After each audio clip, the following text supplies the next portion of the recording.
राधे कृष्णा। तो आज हम पढ़ने जा रहे हैं गीता जी का, श्रीमद् गीता जी का 12वें अध्याय का महत्व। हमने 11 अध्याय तक पढ़ लिया था। अब ज्ञान लेंगे हम 11वें के बाद 12वें अध्याय से। तो आइए पढ़ते हैं। श्री महादेव जी कहते हैं, पार्वती, दक्षिण दिशा में कोल्हापुर नामक एक नगर है जो सब प्रकार के सुखों का आधार है, सिद्ध महात्माओं का निवास स्थान है तथा सिद्धि प्राप्ति क्षेत्र है।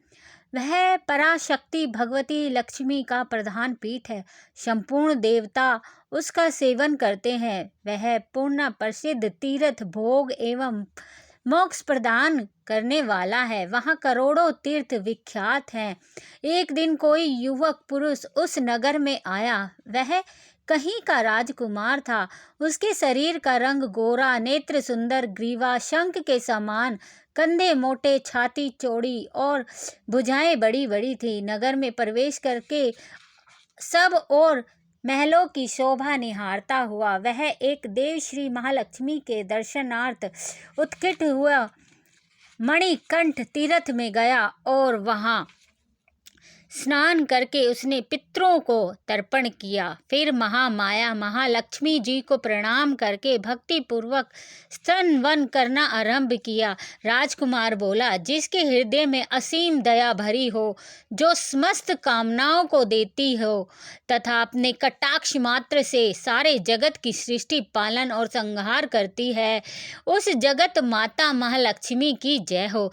जिस शक्ति के सहारे उसके आदेश अनुसार परम मेष्ठी ब्रह्मा सृष्टि करते हैं, भगवान अच्युत जगत का पालन करते हैं तथा भगवान रुद्र अखिल विश्व का संहार करते हैं, उस सृष्टि पालन और संहार की शक्ति से संपन्न भगवती पराशक्ति में मैं भजन करता हूँ। कमले योगी जन तुम्हारे चरण कमलों को चिंतन करते हैं।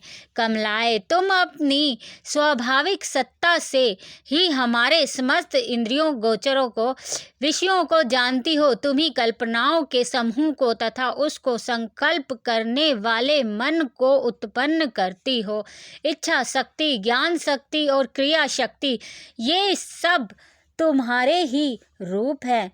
तुम परासविंत परम ज्ञान रूपिणी हो। तुम्हारा स्वरूप निष्कल, निर्मल, नित्य, निराकार, निरंजन, अंत रहित, आतंक शून्य, अंत शून्य, अलंब विहीन तथा निरामय है। देवी, तुम्हारी महिमा का वर्णन करने में कौन समर्थ हो सकता है, जो षष्ठ चक्रों को भेदने करके अंतकरण के बाहर स्थानों में विहार करती है। अनंत ध्वनि, बिंदु, नाद और कला, ये जिसके स्वरूप है, उस माता महालक्ष्मी को मैं प्रणाम करता हूँ।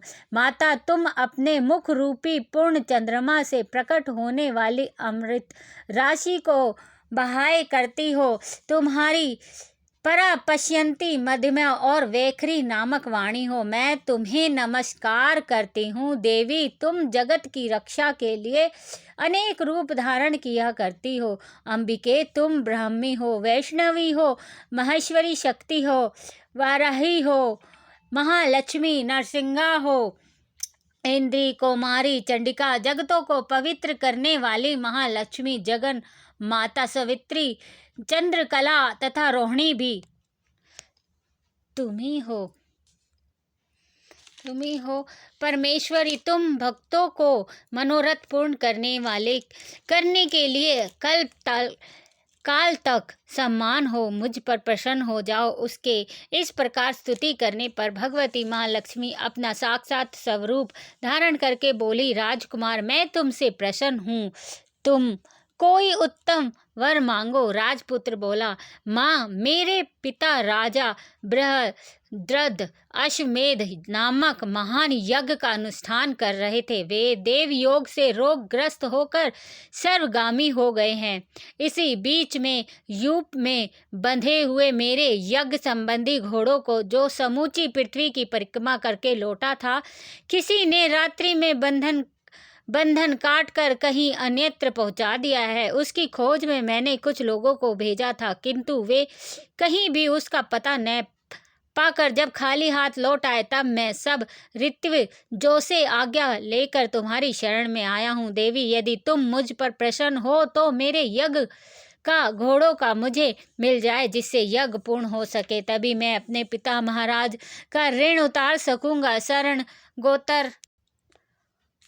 गोतर दया करने वाली जगत जननी महालक्ष्मी, जिससे मेरा यज्ञ पूर्ण हो, वह उपाय करो भगवती। माँ लक्ष्मी जी कहा, राजकुमार, मेरे मंदिर के दरवाजे पर एक ब्राह्मण रहते हैं जो लोगों में सिद्ध समाधि के नाम से विख्यात है। वह मेरी आज्ञा से तुम्हारा सब काम पूरा कर देंगे। महालक्ष्मी के इस प्रकार कहने पर राजकुमार उस स्थान पर आए जहाँ सिद्धि समाधि रहते थे।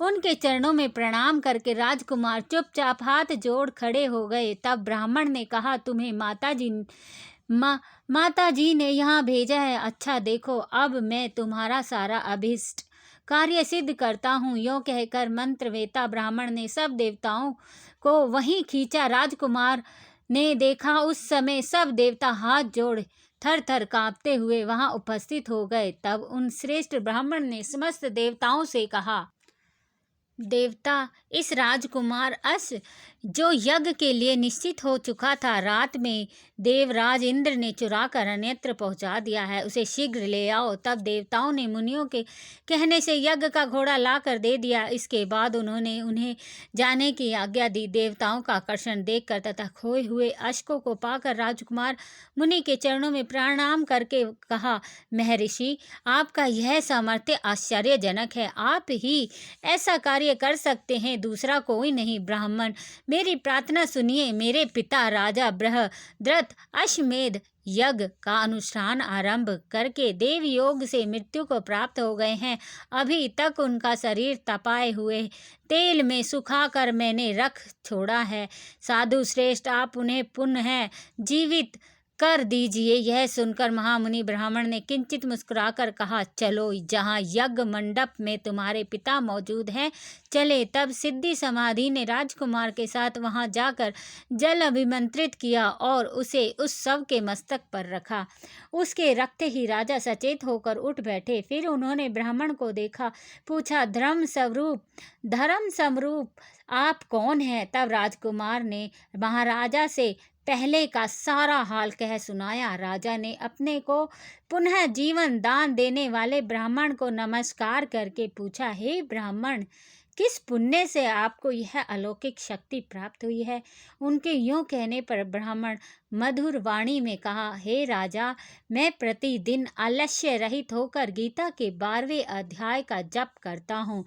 उसी से मुझे यह शक्ति मिली है जिससे तुम्हें जीवन प्राप्त हुआ है। यह सुनकर ब्राह्मणों सहित राजा ने उन ब्रह्म ऋषि गीता के 12वें अध्याय का अध्ययन किया। उसके महात्म्य से, उसके महत्व से उस राजा उन सब की सदोगति हो गई। दूसरे दूसरे जीव भी उसके पाठ से परम मोक्ष को प्राप्त हो चुके थे। यह 12वें अध्याय का महत्व है। और अब हम 12वां अध्याय पढ़ेंगे। और जय श्री राधे कृष्णा वो हम पार्ट 2 में देंगे, ये पार्ट 1 का जाएगा। तो राधे कृष्णा जरूर सुनिए। गीता का अध्याय ये हमारी संस्कार है जो आज मुझे भी मेरा कान्हू दे रहे हैं, और अगर आपको भी पसंद आए तो आप भी सुनिए। पसंद क्या, ये तो हमारे संस्कार है जो बस भगवान की दुआ से आज हमारे पे भी कृपा हो रही है कि कान्हू बेबी हमें सुना रहे हैं, तो उसके लिए बहुत बहुत शुक्रिया।